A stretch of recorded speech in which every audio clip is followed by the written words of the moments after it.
अस्सलाम वालेकुम बच्चों आज मैं आपको अल्लामा इकबाल की एक और नज़्म सुना रही हूँ।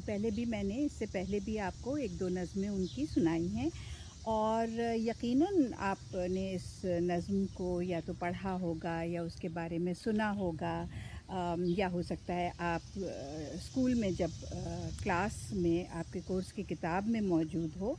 तो बहरहाल ये तो आप जानते हैं कि इकबाल, डॉक्टर मोहम्मद इकबाल, जिनको हम अल्लामा इकबाल कहते हैं, शायर मशरिक़ कहते हैं, वो पैदा हुए थे 9 नवंबर 1877।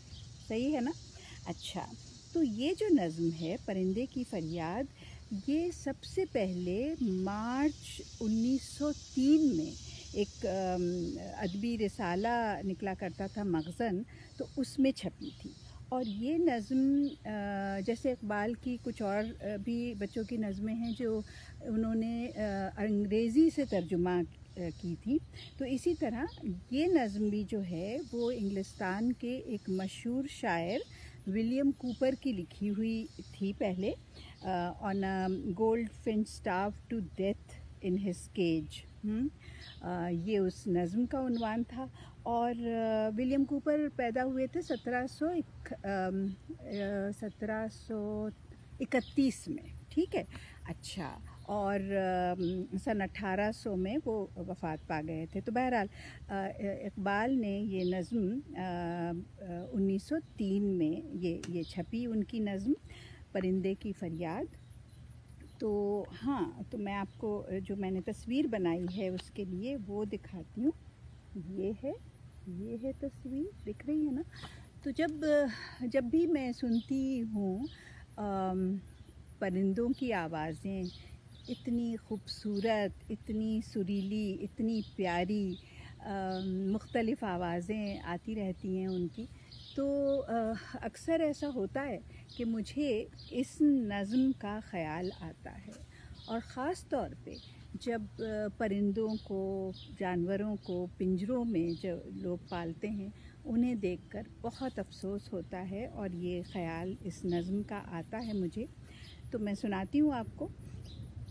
आता है याद मुझको गुज़रा हुआ ज़माना, वो बाग़ की बहारें, वो सबका चहचहाना, आज़ादियाँ कहाँ वो अब अपने घोंसले की, अपनी खुशी से आना, अपनी खुशी से जाना, लगती है चोट दिल पर, आता है याद जिस दम, शबनम के आंसुओं पर कलियों का मुस्कुराना, आती नहीं सदाएं उसकी मेरे क़फ़स में, होती मेरी रिहाई ए काश मेरे बस में, क्या बदनसीब हूँ मैं, घर को तरस रहा हूँ, साथी तो हैं वतन में, मैं क़ैद में पड़ा हूँ। आई बहार, कलियाँ फूलों की हंस रही हैं, मैं इस अंधेरे घर में किस्मत को रो रहा हूँ। इस क़ैद का इलाही दुखड़ा किसे सुनाऊं, डर है यहीं क़फ़स में मैं गम से मर न जाऊं। जब से चमन छुटा है ये हाल हो गया है, दिल गम को खा रहा है, गम दिल को खा रहा है। गाना इसे समझकर खुश हो न सुनने वाले, दुखते हुए दिलों की फरियाद ये सदा है। आज़ाद मुझको कर दे ए क़ैद करने वाले, मैं बेज़ुबां हूँ क़ैदी, तू छोड़ कर दुआ ले।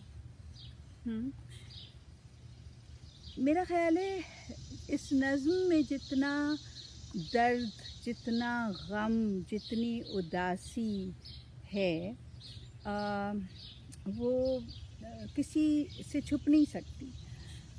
और ज़ाहिर है ग़ुलामी का जो ज़माना होता है वो इंतहाई यानी तकलीफ़ दे और मजबूरी और उदासी का ज़माना होता है।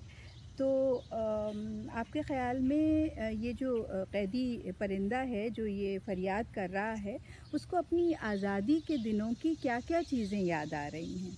हुँ? और कैदी परिंदे को कैद में किस बात का डर है? और परिंदा अपनी फ़रियाद सुनने वालों से क्या कह रहा है, क्या कहना चाहता है? ठीक है, तो ये ज़रा इस पर गौर कीजिए और एक वादा भी ये कि कभी किसी जानवर को, जानवर हो, परिंदा हो, उसे कैद ना कीजिएगा, ठीक है ना? तो इसमें एक बात ये भी है कि जिस ज़माने में इक़बाल ने ये नज़्म लिखी थी, उस वक़्त हिंदुस्तान पर अंग्रेज़ों का कब्ज़ा था। लोगों ने परिंदे की फ़रियाद को अपनी फ़रियाद समझा और यूँ ये नज़्म पूरे हिंदुस्तान में मकबूल हो गई। इस ज़माने के हालात पर उसके बारे में आप पढ़िए और सोचिए और फिर इस नज़्म के बारे में सोचिए।